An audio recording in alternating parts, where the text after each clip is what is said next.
Chapter 16. The student seeking Vidya must possess kindness, compassion, and love towards all living beings. Kindness to all beings should be his very nature. If it is absent, he becomes a bore. Vidya means, more than everything else, the quality of compassion towards living beings. If a person bears ill will against any being, his education has no meaning. The advice given in the Gita, Adveshta Sarva Bhutanam, with no ill will towards all or any being, conveys the same message. In the same manner, the Gita warns of, and on that, any insult or injury or even neglect directed against any living being is an act that insults, injures, or neglects the divine. Sarva jiva tiraskaram keshavam pratigacchati. Love and compassion must not be limited to mankind only. They must enfold every living being.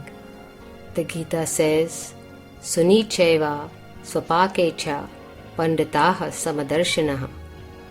That is to say, the learned man who has acquired humility through Vidya must deal with equal compassion and consideration the cow, the Brahmin, the elephant, the dog, and the eater of dog flesh. Uniform compassion shown in this manner transforms itself into uniform welfare for the recipients. Wishing well for all is the sign of one who has earned Vidya. The narrow vision that is limited to the community has to be given up. Bharatiya culture emphasizes the highest truth, the broadest vision. Imparting this ideal is the purpose of Vidya as laid down in Bharat.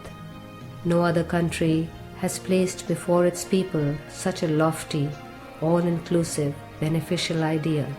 This day, the country is facing ruin because this ideal has been neglected. Vidya has been grossly circumscribed and the educational system is polluting the social organism with narrowness and crookedness. So, marked changes have to be made in the system. At present, we have mere book learning, but what is learned from books has to be confirmed and corrected by practicing it in social living. Then only can the knowledge of the kinship between man and man be gained. Thereby, learning is transformed into Vidya. Vidya cannot be acquired by merely mastering reading, writing, and arithmetic. Each student must, after intelligent inquiry, decide for his guidance during every occasion which goal is best and which action is best suited to realize it. Both the goal and the action must serve the needs of society and help it to progress. People should not be involved in injustice, violence, and immorality, nor should they deem their own gain as primary. Students have to pay great attention to another important quality, cleanliness, both outer and inner.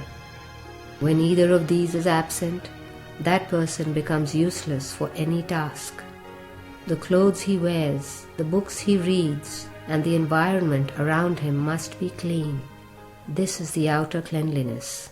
That is to say, every material object one has to deal with for living has to be kept clean. The teeth and eyes, the food and drink, all should be free from dirt. One can be healthy as a result of all this. The body has to be scrubbed and washed every day, or else layers of dust will cause itching and boils will emerge. They may develop, causing infections to others, and one's condition will be rendered miserable. One may possess only 1 or 2 sets of clothing, but care should be taken to wash them before wearing. They should not gather dirt. The books used for study should not be thrown about as one pleases. Scribbling on the pages must be avoided. Paper should be preserved clean and spotless. Those who see them must appreciate the care taken by the student to keep things clean. The room where he resides must be free from stink. The student must be able to draw on himself the love of all. The room where the student resides and the adjacent area must be kept clean. And inside the room, no indecent pictures should be hung on the wall. Only pictures that inspire great thoughts and high ideals should be visible to the eye. However rich a person may be, he cannot be happy without health. He cannot derive full joy from the riches he owns. A meal makes him exhausted. Without a meal, he feels weak. Thus he plods on without ever being happy. So, external cleanliness promotes health and happiness. Next, we shall consider inner cleanliness, that is to say, keeping the mind and the intellect free from dirt, serene and sacred. When thoughts and feelings are impure and agitated, one cannot be calm and happy. When the mind is polluted, reactions are polluted. To keep the mind clean, one has to analyze sympathetically situations involving others and their activities, and then decide on how to react to them. One should not rush to draw conclusions. Adopting the reactions of others is not desirable. One must resolve on any action only after intelligent discrimination and inquiry.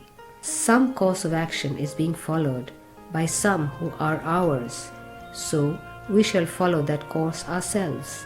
This attitude is mean and demeaning. It is a sign of weakness. It is the consequence of basic ignorance. Sheep behave in that manner. Born as men, moving about as educated persons, yet stupidly following others as sheep do and polluting the minds with ideas borrowed from the lips of others are things to be avoided. The ideas and pronouncements of others may often be personal, or they may induce feelings of hatred between people. Why should we accept them as ours and mold our feelings accordingly? We should not try to shape our feelings and patterns of behavior to conform to those of others. We should not relinquish our faith, our experience, and our innate holiness. We may not be able always to know the reasons for our faith.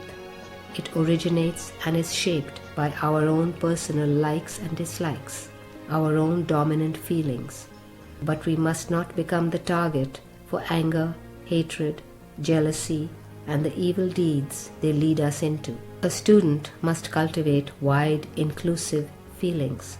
Then only is he entitled to acquire the higher learning. Then only can he earn respect in society.